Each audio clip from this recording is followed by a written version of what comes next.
Hi, my name is Pamela Taylor. I'm a student at WGU, Western Governors University, and this is my presentation for Capstone for the Master's in Science and Nursing Education.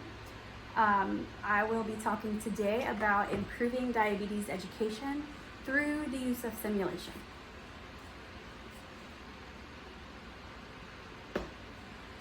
To give you a little bit of background, a bit of an introduction, I had to do my capstone project in an alternative clinical setting, being that we had the COVID pandemic going on. So my college of choice, through what I was provided by my preceptor, Dr. Victoria Morrison, was to design a curriculum for Western University.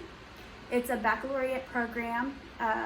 The students that I will be gearing this lesson plan towards will be the third-year nursing students. In the class that we will be modifying the curriculum in is the Nursing Concepts and Practicum 1 course. Now, the reason I chose this course is the juniors in the BSN program should have a foundational knowledge as far as the physiological factors that go along with disease processes, and they should be starting to get comfortable with using their skills in a clinical setting. How I found the gap in nursing is through observation and practice. I've been a nurse since 2012. Most of my experience, 7 years of it, was on an interventional cardiac care unit, so mostly critical care, cardiac step down. I was an avid preceptor. I precepted new nurses, graduate nurses, nursing students, experienced nurses, non-experienced nurses, all of them in between. So through observation and practice, I found that a lot of the students or the new nurses were uncomfortable with administering subcutaneous injections, administering any injections, taking blood sugar measurements, taking vital signs, all the basic nursing care that we should be apt to do when we hit the floor. So this was important to me because a lot of the patients that come into the hospital are going to have diabetes. That may not necessarily be why they're there, but we are going to be treating that, and it is our responsibility if that's a clinical finding during their hospitalization and they didn't know before they came to the hospital, then we need to be prepared to educate our patients on how to take care of themselves when they get home. So with that being said, my statement is the identified gap is due to a lack of knowledge and skill performance when caring for the diabetic patient. So let's see what we did about it.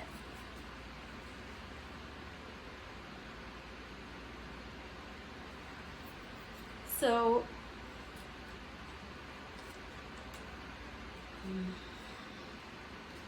the gap was addressed through identifying what the best strategy would be, through evidence-based research and through discussion with my preceptor, what some good options would be for as far as implementing a nursing education program into the current curriculum. And what we came up with was simulation as the best teaching strategy. Simulation can sometimes be underutilized. It is the Western University, the setting that we did the proposal in, currently has a plethora of simulation equipment that's going unused. So we're going to see what we can do to develop a lesson plan to incorporate some of that simulation equipment to get our nurses better prepared when they graduate. Why are we doing simulation? So simulation was suggested through multiple means of research, peer-reviewed research over the last 10 to 20 years. We only used the ones that are most relevant in the last 5 years to prepare our proposal. The reason we chose simulation is it's just overall an amazing way of teaching. I mean, it supports critical thinking, it improves communication, it enhances the patient's safety. The students are able to practice in a non-threatening environment. They don't have to worry about causing patient harm, but they can pretend as they are with a real patient, making it serious if they do make any mistakes. But as long as they do it in this setting, it's safe and they're more comfortable. That way, when they get on the nursing unit, they're able to perform the tasks that need to be done safely and with high quality. So the simulation also is a student-centered approach to learning. It allows us to develop a scenario that will fit the needs of the students that we have in our class. So if the students are overwhelmed, we can make the skills, we can adjust them however we need to with the simulation. So the gap was addressed by developing a proposal to modify a lesson plan within the current curriculum in that nursing concepts and practicum course. The plan will be implemented by utilizing resources that are already available at the institution, like I mentioned before. All right. Next, we're going to talk about an overview of steps that were taken along the capstone project, how we were going to implement the project into the curriculum. So in week 1, I met with my preceptor and we discussed the gaps and what we could do to address them. We conducted researches and we identified what the best practices would be for our students. In week 2, we developed the lesson plan and we determined which materials and resources were going to be necessary for us to hold a successful class that was efficient and that would be productive to our students' learning. In weeks 3 and 4, we developed an implementation and evaluation plan. We finalized the details of the lesson plan and we gathered the resources and materials, identified the learning objectives, and we are going to schedule the class now. So in week 5, our instructors that are going to be delivering the class are going to receive some instructor training through the simulation device company so that they deliver the most high quality experience to the students. That'll be like a real live environment. And then finally, in the last week, we're going to deliver the lesson to the students and see if they like it or not.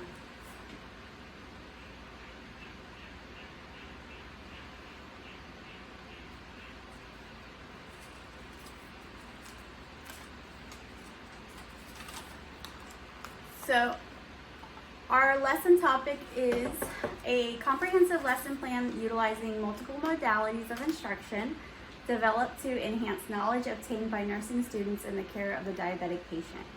Our lesson focuses on preparing students to be competent practitioners at the bedside in the acute care setting. A lot of the students that graduate from the program are going to hold their first positions as a registered nurse in a hospital setting. A lot of nurses don't go straight into the community health nursing. Some of them will, but a lot of them will be med-surg nurses or hospital-based nurses. So the goal is, in the lesson, to demonstrate competence through return demonstration of the skills that are taught in the lesson plan.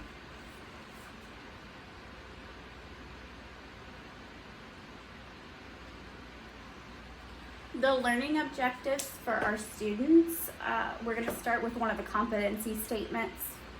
The competency statement that we're going to address in these learning objectives are: upon completion of the simulated learning activity, students will display competent demonstration of skills and attain the knowledge necessary to care for a diabetic patient, like we've mentioned in the past.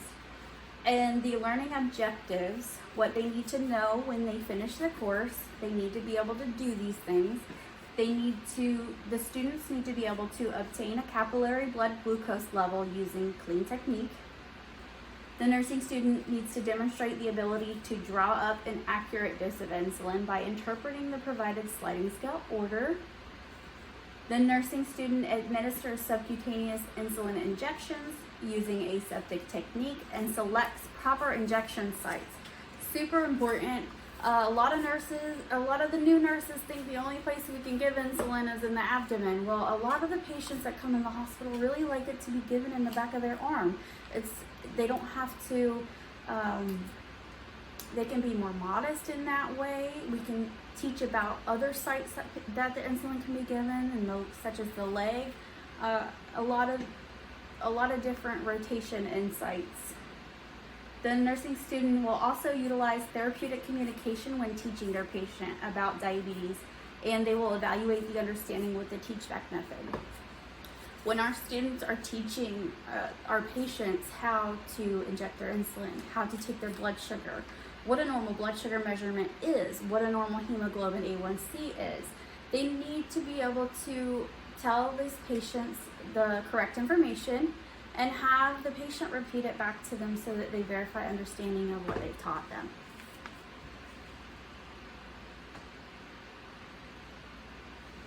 The instructional strategies that will be used for the lesson plan will be, first, initially we will do a lecture. It'll be held on the same day of the simulation activity in the morning. We'll provide all the relevant information that needs to be delivered to the students so that they have a successful simulation activity in the afternoon. Number 2 is going to be our simulation activity. That's going to be a return demonstration. And number 3 is going to be a debriefing via open discussion. Now the debriefing gives us a chance to decide were there things that we could do better. There's always something to improve on, definitely, and just getting that mindset of always having performance improvement in mind in the nurses.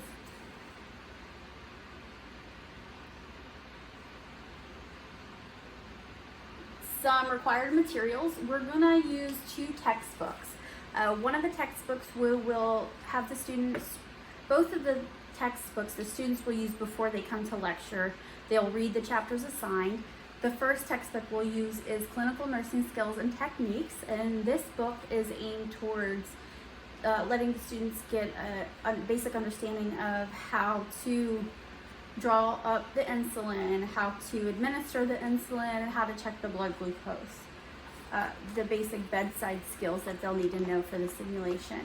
The second textbook is called Nursing Diagnosis Handbook, an evidence-based guide to planning care.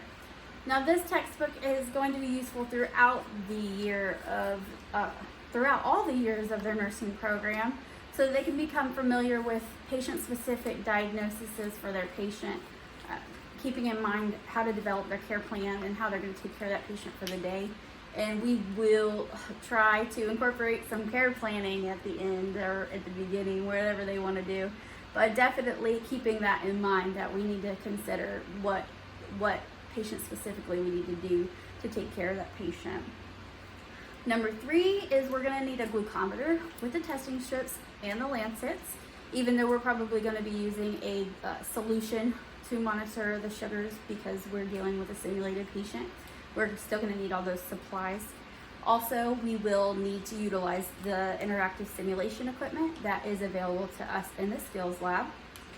And last but not least, we're going to need some subcutaneous needles, alcohol pads, and vials containing a solution that can look and act like insulin so we can deliver it to our patients.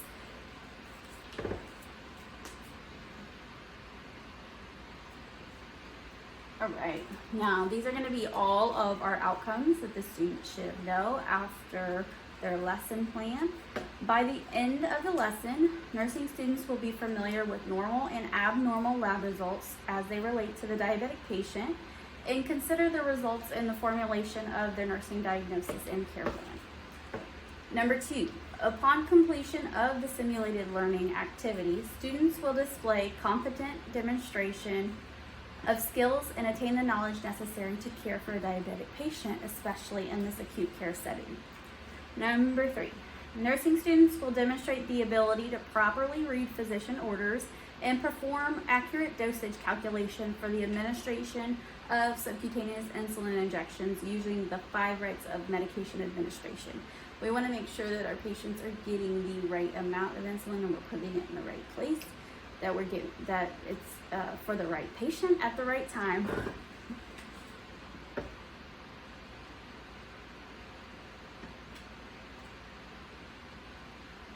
Now we're going to go further into the lesson plan details.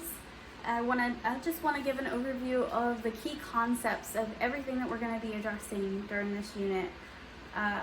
There's 10 of them, and I'll just go quickly through them.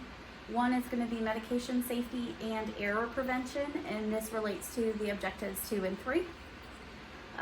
patient-centered care, therapeutic communication, prevention of complications associated with diabetes, subcutaneous injections, interpretations of lab results as they pertain to a diabetic patient, dosage calculations, differentiating between hypoglycemia and hyperglycemia, performing interventions based on the physician's orders and the protocols in place, being hyperglycemic or hypoglycemic, what do we do, and patient education using evidence-based research.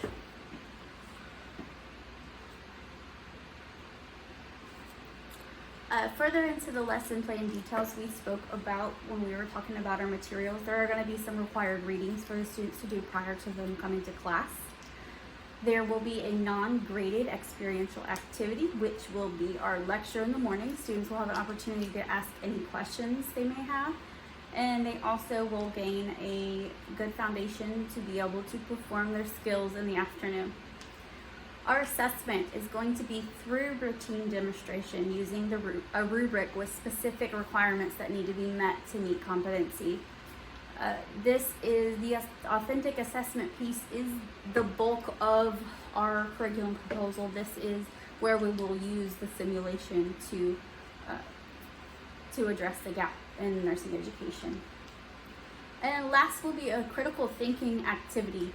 Our debriefing with open discussion, and a lot of times this is so meaningful because the students also have the opportunity to ask questions after they've completed their task. So not only are you asking questions in the morning about what you should expect, you're discussing it with your classmates after you have done the activity, and you can ask what you could have done differently, how you could prevent errors in the future, which steps could be taken in which order better, how you could better prioritize, what you could delegate to your unlicensed assisted personnel, all of those important factors that go into nursing that we don't necessarily think of when we're right at the bedside with our patient, but that are very important for us to keep in mind as working as part of a multidisciplinary team.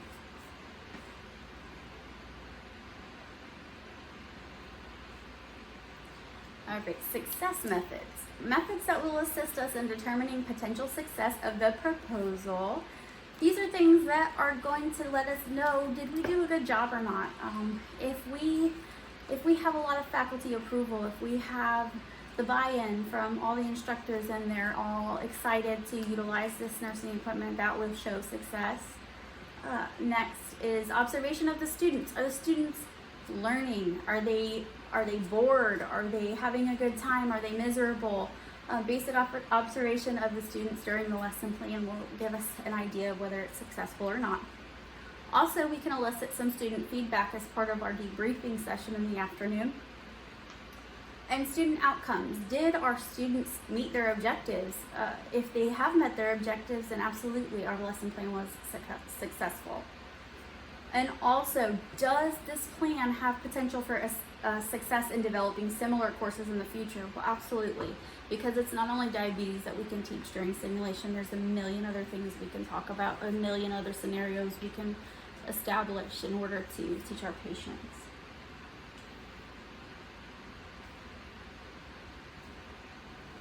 All right, now we're going to go over who is part of the decision-making process and implementing the proposal.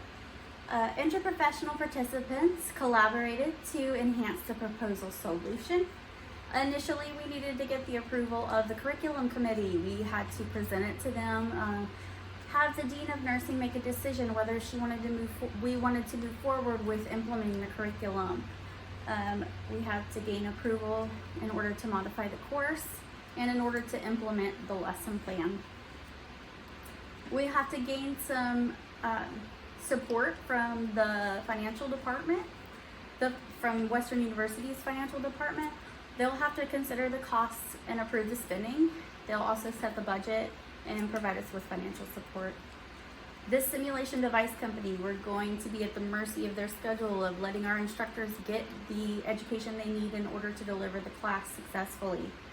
And also as part of the decision-making process, our administrative assistants. A lot of times with these are stakeholders that go unnoticed, but they are stakeholders. They help us with all the paperwork. They write our meeting minutes from our curriculum committee meetings. They help us set up the equipment. They do editing of the scenarios we've written. They are very helpful, and they will be part of the decision-making process. Each participant brings knowledge in their specialty to help facilitate the implementation of this proposal.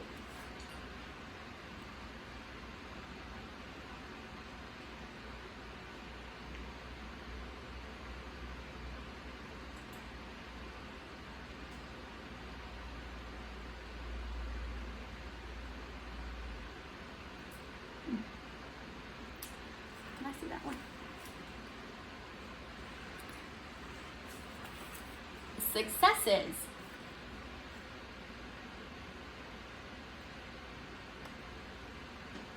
The success of the proposed curriculum has the potential to inform our future outcomes, as we spoke about before. This project leads the way for us to develop future courses that will be productive in our students learning further through the use of simulation. Inspiration for future courses. Alternative medical conditions and scenarios can be placed in the lesson plan. Other than diabetes, we can formulate a lesson plan based on other comorbidities or other medical conditions, whether it be a critical care patient, whether it be a surgical patient, whether it be a heart failure, anything, any scenario you can think of, we can find a way to produce a simulation scenario to teach it. Patient outcomes. Success of this lesson plan leads to increased safety and quality in caring for our patients. Critical thinking development. We're going to enhance communication and collaboration and our students' readiness to interact with members of a multidisciplinary team. If our students have the ability to interact with one another, become comfortable and communicating with each other, this will lead to less stress once they get on the unit and they're required to communicate with a multitude of other disciplines. Gaining confidence through teamwork and collaboration, which will be an ongoing component of their nursing career. Again, that goes back to once they get on the nursing unit, they're going to be required to know something about their patient when somebody comes up to and asks them a question.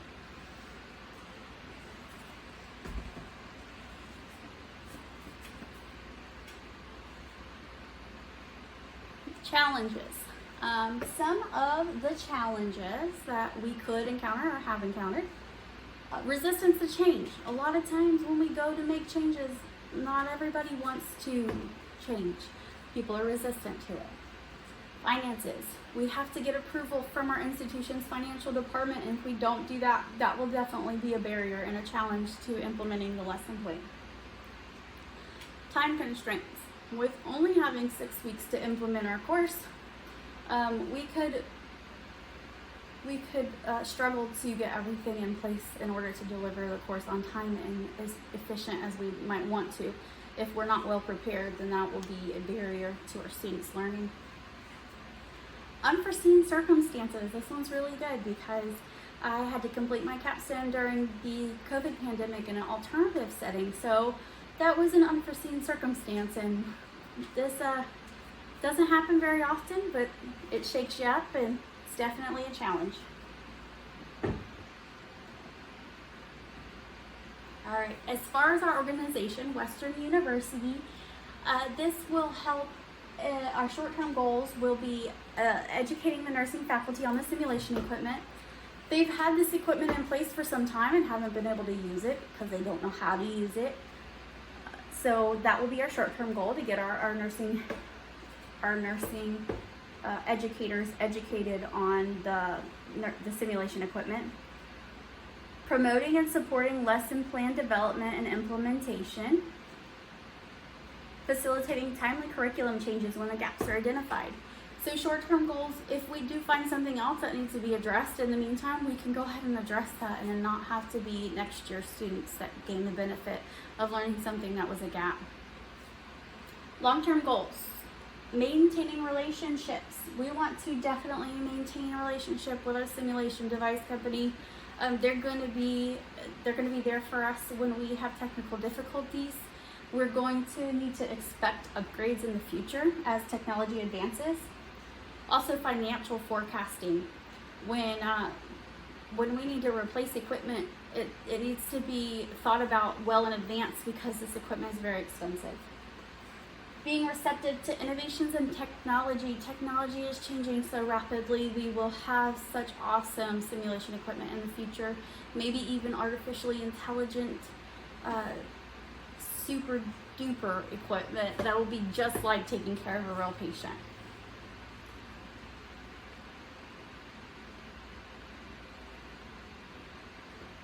Now we're going to talk about resources we need. Resources necessary for proposal implementation are our stakeholders, participants in planning, implementing, assessing, and evaluating.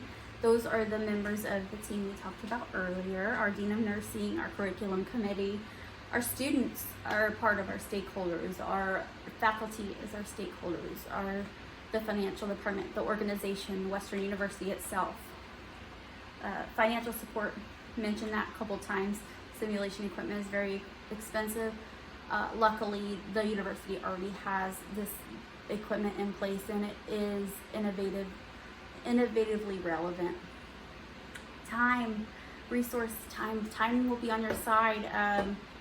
You need time to develop these courses because they need very detailed case scenarios in order to have the simulation activity be productive and the students actually gain something out of immersing themselves in the situation.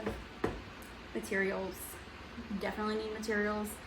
Simulation equipment, you need those textbooks, you need the students to come to class, you need all the equipment necessary that we talked about earlier.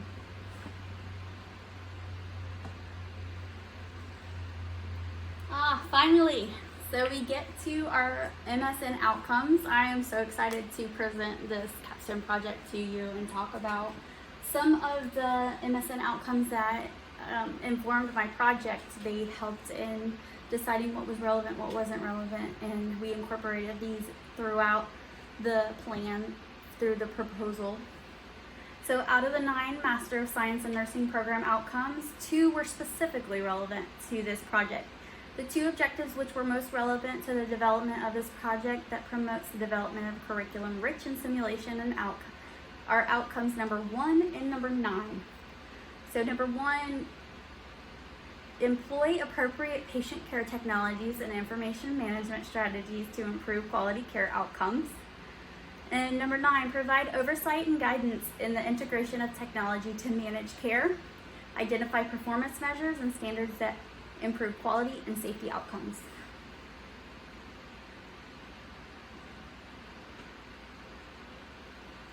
So for number 1, the patient care technologies and information management strategies, implementing the innovative and relevant technology into the curriculum development can improve the quality of education delivered to the students and care delivered to our patients. The proposed presented evidence promoting the benefits of the use of simulation technology to teach nursing students the complexities of caring for the diabetic patient. By increasing the level of engagement in students with the use of simulation, critical thinking and information management strategies are ingrained in the adult learner by improving quality care outcomes. And in conjunction with that, the integration of technology to manage care and improve quality and safety. It's so important for our nurses to realize, especially if they're going straight to the floor from a baccalaureate program, the quality and safety associated with caring for patients in the hospital. It's not just bedside care anymore.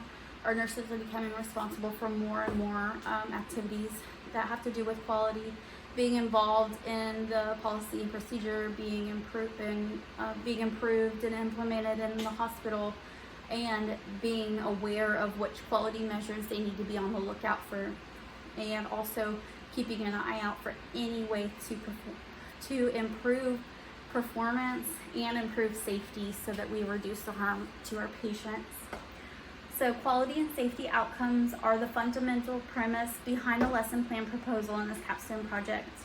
Faculty are encouraged to provide oversight and guidance in the integration of simulation technology in a student-centered lesson plan. Performance measures and standards were clearly defined using return demonstration and the evaluation segment of the lesson plan.